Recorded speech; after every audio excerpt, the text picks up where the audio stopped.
گا وہ اصحاب نبی کے ہمراہ جس نے بھی تھام لیا ختم نبوت کا علم، اس کی رفعت میں ہے پوشیدہ ہمارا اقبال، اوج مؤمن کا پتہ ختم نبوت کا علم، قادیانی کا نبی پے کرے کذب و طغیان، پرچم صدق و صفا ختم نبوت کا علم۔ ماشاءاللہ، جزاک اللہ۔ یہ تھے عبد الواجد بن محمد اسلم لغاری جو آپ حضرات کے سامنے اپنی تقریر پیش فرما رہے تھے۔ میں ایک بار پھر اس مقابلے میں آنے والے تمام معزز مہمانوں کو مدرسہ عربیہ محمدیہ تعلیم القرآن مراد گھوٹو کی طرف سے ویلکم اور دل کی اتاہ گہرائیوں سے خوش آمدید کہتا ہوں، اور ایک گزارش بھی ہے کہ یہ جو سامنے والے حضرات کھڑے ہوئے ہیں، ان کی وجہ سے خطیب اور مقررین کو ڈسٹرب ہو رہے ہیں اور انہیں اٹک ہو رہی ہے، لہذا میں مؤدبانہ گزارش کروں گا کہ وہ اندر پنڈال میں تشریف لائیں اور بیٹھ کر مقررین حضرات کی تقریر سماعت فرمائیں۔ ابھی میں اس مقابلے کے اگلے شہسوار عبد المجیب بن مولانا عبد الحفیظ بھٹو صاحب کو دعوت دوں گا کہ وہ ڈائز پر تشریف لائیں اور اپنے خیالات کا اظہار فرمائیں۔ عبد المجیب بن مولانا عبد الحفیظ بھٹو۔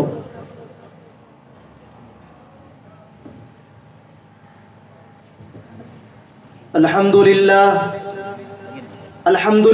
الأحد الصمد العلام الغفار، والصلاة والسلام على خير خلقه محمد خاتم النبيين الأخيار، وعلى آله وأصحابه خير المصطفين الأطهار، أما بعد فأعوذ بالله من الشيطان الرجيم، بسم الله الرحمن الرحيم، ما كان محمد أبا أحد من رجالكم ولكن رسول الله وخاتم النبيين، صدق الله العلي العظيم۔ قال النبي صلى الله عليه وسلم: إنه سيكون في أمتي كذابون 30 كلهم يزعم أنه نبي وأنا خاتم النبيين لا نبي بعدي، أو كما قال عليه الصلاة والسلام۔ جو ختم نبوت کا طرفدار نہیں ہے، جو ختم نبوت کا طرفدار نہیں ہے، لا ریب ہے وہ جنت کا حقدار نہیں ہے۔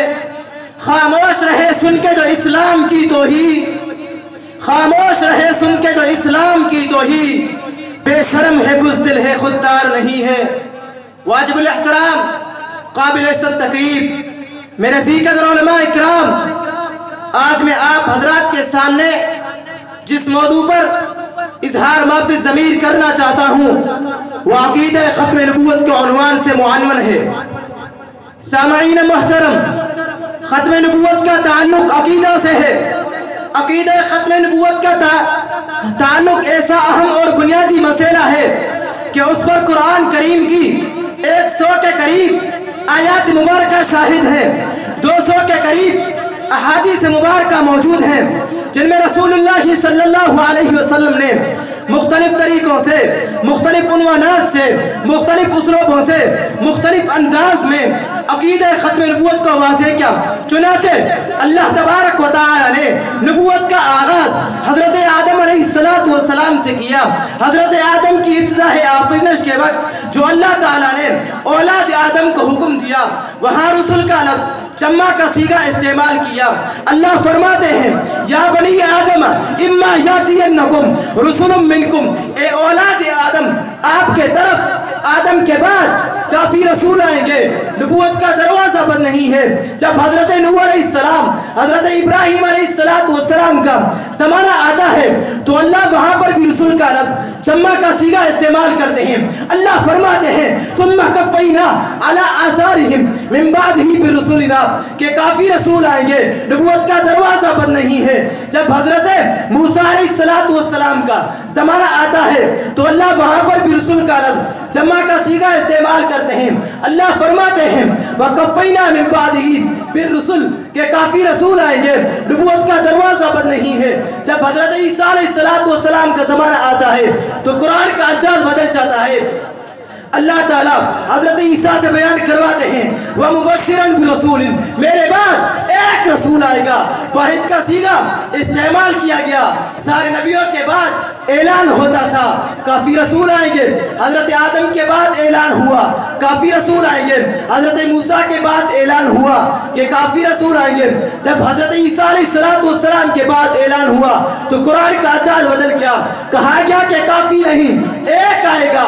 جب وہ ایک آ گیا، آمنہ کا لال آ گیا، تاجدار ختم نبوت آ گیا، تو خود خدا پاک نے کہا ما کان محمد ابا احد من رجالکم ولکن رسول اللہ وخاتم النبیین، محمد اللہ کے رسول ہیں، خاتم النبیین ہیں، خود نبوت اس پہ ختم ہوگی۔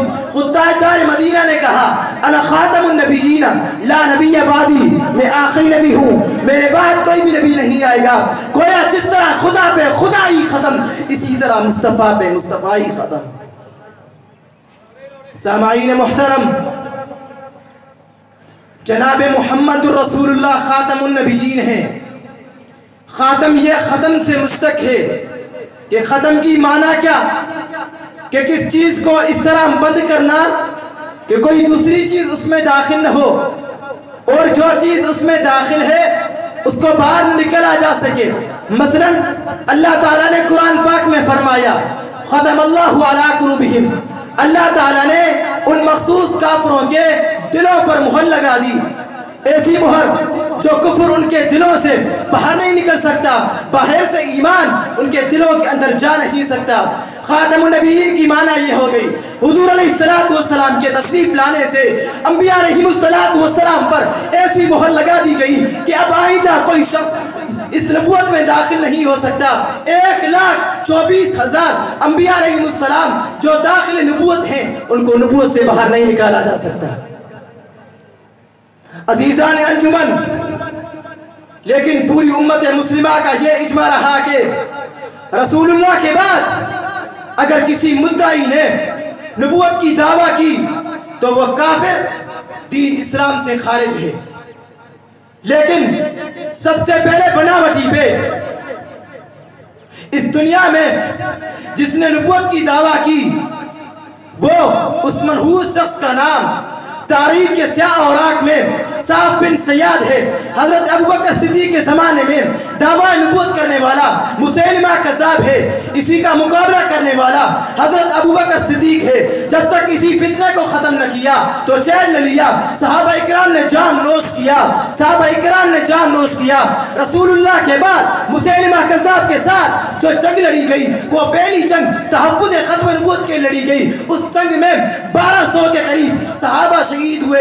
اس جنگ میں بدری صحابہ بھی شریک تھے جنہوں نے اپنی جانوں کا نذرانہ پیش کر کے یہ اعلان کیا یوں بھی عبادت ہوتی ہے، ہم یوں ہی عبادت کرتے ہیں، اسلام کے گلشن کی ہم جان دے کے حفاظت کرتے ہیں، جینے کا ہمیں کوئی شوق نہیں، مرنے کا ہمیں کوئی خوف نہیں، وہ مر کر بھی زندہ رہتے ہیں جو ختم نبوت کی حفاظت کرتے ہیں۔ عزیزان انجمن، اسی طرح 1901 ہجری میں نبوت کا دعویٰ کرنے والا قادیان میں مرزا غلام احمد قادیانی بھی ہے۔ مرزا کے ماں باپ نے نام رکھا تھا غلام احمد، معنی کیا؟ احمد کا غلام۔ یہ ایسا پاپی بنا جو غلامی سے انکار کر کے جناب محمد رسول اللہ کی نبوت کے ساتھ جا کر کھڑا ہو گیا، یہ نبوت کی دعویٰ کرنے لگا۔ یہ ایسا دجال ہے جو پورے عالم اسلام کا دشمن ہے۔ اور مرزا قادیانی نے اپنے آپ کو خدا کا نبی اور رسول کہا، اپنے ماننے والوں مرتدوں کی جماعت کو صحابہ رسول سے پکارا، اپنی کافرہ بیویوں کو امہات المومنین قرار دیا، اپنے گھر والوں کو اہل بیت کا نام دیا۔ 313 بدری صحابہ کے مقابلے میں مرزا قادیانی نے اپنے 313 چیلوں کی فرصت تیار کی، حضور علیہ السلام کی طرح 99 صفاتی نام رکھے، اپنے بیٹے کو قمر الانبیاء کے نام سے پکارا، قرآن مجید کی تحریفات کی، احادیث رسول اللہ کو مسخ کیا، اقوال صحابہ کو بگاڑا اور بزرگان دین کی توہین و تضلیل کی، جہاد کو حرام، انگریزی کی اطاعت کو لازمی قرار دیا۔ ارے میں تو کہتا ہوں یہ شخص خدائی کا دعویٰ کرنے کے جرم میں فرعون نمرود شداد ہے نبوت کا دعویٰ کرنے کے جرم میں، اسود عنسی مسیلمہ کذاب ہے توحید رسالت کے جرم میں، ابو جہل ابو لہب ولید المغیرہ ہے قرآن مجید کی تحریف کرنے کے جرم میں، یہودی نصرانی ہے صحابہ کی توحید کرنے کے جرم میں، ابن سبا ہے دین اسلام سے پھر جانے کے جرم میں، یہ مرتد ہے حضرت علی کی توحید کرنے کے جرم میں، یہ خارجی ہے حضرت حسین کے شان وقاص کرنے کے جرم میں، یہ شمر ہے جھوٹے شداد نے بیشت بنائی، جھوٹے ملعون مرزا قادیانی نے تو بیشتی موقبریاں تیار کروائی۔ ارے میں تو کہتا ہوں ان کا نام نبیوں جیسا نہیں ہے، ان کا کام نبیوں جیسا نہیں ہے، اس کا پروگرام بھی نبیوں جیسا نہیں ہے۔ عزیزان انمن، اور یہ مرزا سے کسی فقیر نے سوال کیا، اے مرزا حضور کی اتباع سے نبوت مل سکتی ہے تو حضور کی اتباع سے نجات مل سکتی ہے یا نہیں؟ تو اس مرزا نے کہا مل سکتی ہے۔ تو اس فقیر نے کہا مرزا حضور کی اتباع سے نجات مل سکتی ہے، ہم کو مرزا کے معنی کی کیا ضرورت ہے؟ اور وہ مرزا چکرا گیا، کہنے لگا کہ نہیں ہو سکتی۔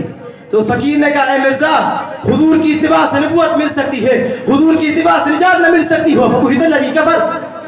اور اسی ختم نبوت میں ہمارے اکابر علماء دیوبند نے بھی اپنے اپنی جانوں کا نذرانہ پیش کیا کہ مفتی محمود رحمت اللہ علیہ نے اس قادیانوں کو کافر قرار دیا اور یہ کہتے ہوئے حضرت الجانی ہم سے جدا ہوئے۔